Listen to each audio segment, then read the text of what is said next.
Assalamualaikum warahmatullahi wabarakatuh. Perkenalkan, nama saya Rika Yunitya. Saya dari Fakultas Dakwah IAIN Salatiga, jurusan Psikologi Islam.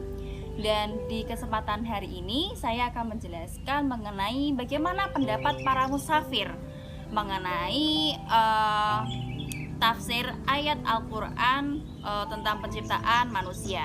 Nah, yang pertama ada dari Tantawi dalam kitabnya Al-Jauhari fi Tafsir Al-Quranul Karim ya, dalam surat Al-Mu'minun ayat 12 sampai 14. Nah, menurut beliau penciptaan manusia itu berasal dari saripati tanah, di mana manusia itu kan memakan biji-bijian, buah-buahan, dari mana biji-bijian dan buah-buahan tersebut adalah makanan yang berasal dari tanah, yang tumbuh dari tanah, yang mana dari hal tersebut menciptakan yang namanya air mani. Dan pada tahap yang kedua, dari air mani tersebut manusia itu ditempatkan di sebuah tempat yang kokoh, yaitu rahim seorang ibu. Dan tahap yang ketiga, dari tempat yang kokoh tersebut berkembanglah segumpal darah yang berbentuk segumpal daging. Dan kemudian Allah memberikan kerangka atau tulang belulang yang menciptakan sesuatu bentuk yang abstrak menjadi bentuk yang lain, yaitu janin, atau yang lebih banyak kita kenal dalam dunia kesehatan adalah embrio. Nah, pada tahapan tersebut lalu Allah meniupkan ruh kepada calon bayi tersebut, sehingga di mana manusia tersebut tidak dapat mendengar, tidak dapat melihat, merasakan, dan berbicara, lalu janin tersebut dapat berbicara dan merasakan. Lalu pada tahapan yang terakhir, yaitu lalu Allah menjadikan sesuatu itu aneh, nyata, tersembunyi, dan hanya Allah lah yang mengetahui bagaimana ukuran yang ada di dalam perut ibu tersebut. Nah, lalu di sini ada tafsir dari Al-Marghi. Menurutnya itu sama seperti tafsir yang sebelumnya, seperti tafsir dari Tantawi. Perkembangan manusia itu juga diawali dari air mani ya, teman-teman. Nah, di sini yang disebut adalah fase turab atau fase tanah.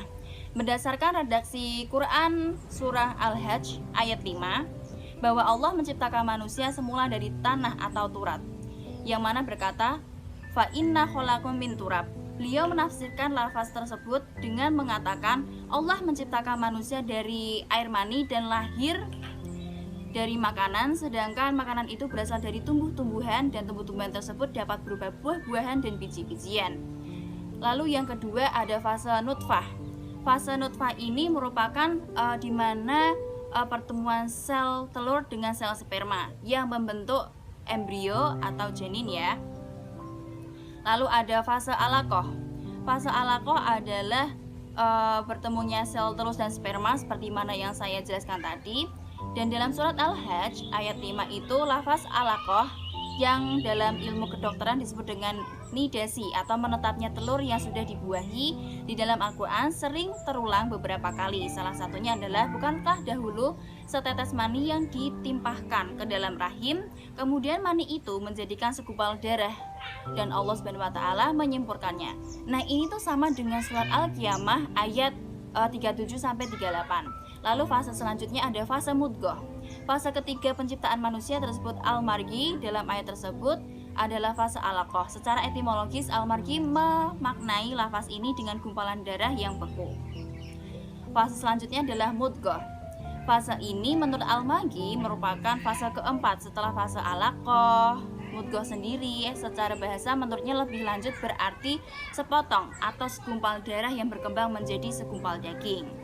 Lalu ada fase bayi, atau di fase ini tuh sudah terdapat kemampuan seperti melihat, mendengar, merasakan meskipun bayi tersebut masih dalam kandungan ibunya. Di fase ini merupakan bentuk sempurna dari penciptaan manusia yang terjadi dalam rahim ibunya. Sudah terdapat tulang belulang, memiliki bentuk yang nyata serta ukuran yang dapat diketahui oleh Allah SWT.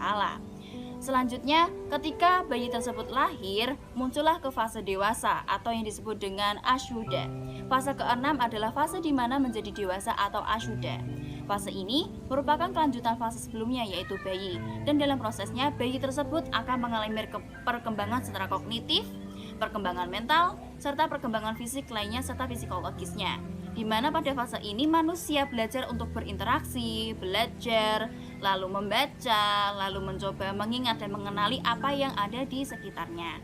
Nah, fase dewasa ini dapat terbagi atas dua bagian, yaitu adalah fase puberitas pertama dan puberitas akhir.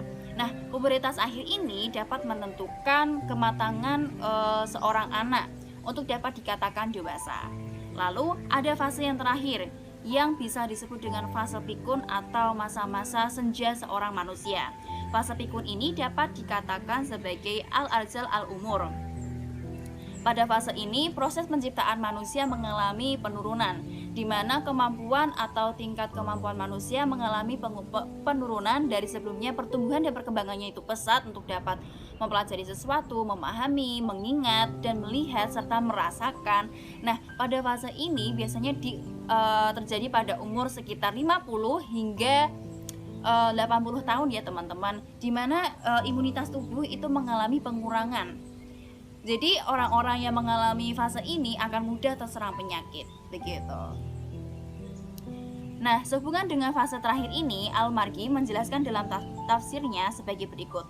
Setelah itu di antara kalian ada yang diwafatkan setelah mencapai kekuatan dan akal yang sempurna. Ada pula yang dibiarkan hidup hingga menjadi tua renta. Sampai menjadi seperti ini, kanak-kanak kembali tumbuh dan akalnya dan pemahamannya menjadi lemah. Jadi banyak ya orang-orang yang berkata kalau semisal orang dewasa yang telah mengalami menopause atau sudah di masa senja itu karakteristiknya tuh seperti kembali ke anak-anak gitu ya. Karena pada masa itu juga anak-anak tuh susah sekali untuk diatur juga. Mereka jiwanya ingin berinteraksi dan bermain dan tidak terlalu serius dengan sesuatu. Nah, itulah salah satu hal penurunan yang akan dialami oleh manusia ketika mengalami masa menopause. Nah, menurut tafsir yang terakhir, menurut Quraisy Shihab di dalam surat dalam surat Al-Fatir ayat 11, beliau mengatakan bahwa manusia itu berasal dari Nabi Adam atau berasal dari saripati tanah, di mana saripati tanah tersebut akan menciptakan Adam, dan Adam adalah bapak dari semua umat manusia yang menjadikannya laki-laki dan perempuan yang tidak hamil atau tidak melahirkan sekecuali kehendak Allah SWT. Nah, dari penjelasan tersebut dapat disimpulkan bahwa tahapan-tahapan penciptaan manusia memiliki kesamaan dari beberapa tafsir tersebut. Bahwasanya manusia itu diciptakan dari saripati tanah yang menjadikannya air mani, di mana itu akan menjadikan plasma nutfah, lalu berkembang menjadi embrio, jadi bayi, lalu menjadi manusia yang benar-benar sempurna yang dapat menjadi khalifah di bumi ini. Bagaimana dengan penjelasan saya? Semoga dapat dipahami ya teman-teman. Mohon maaf apabila ada salah kata dan kekurangan. Sekian dari saya. Wassalamualaikum warahmatullahi wabarakatuh.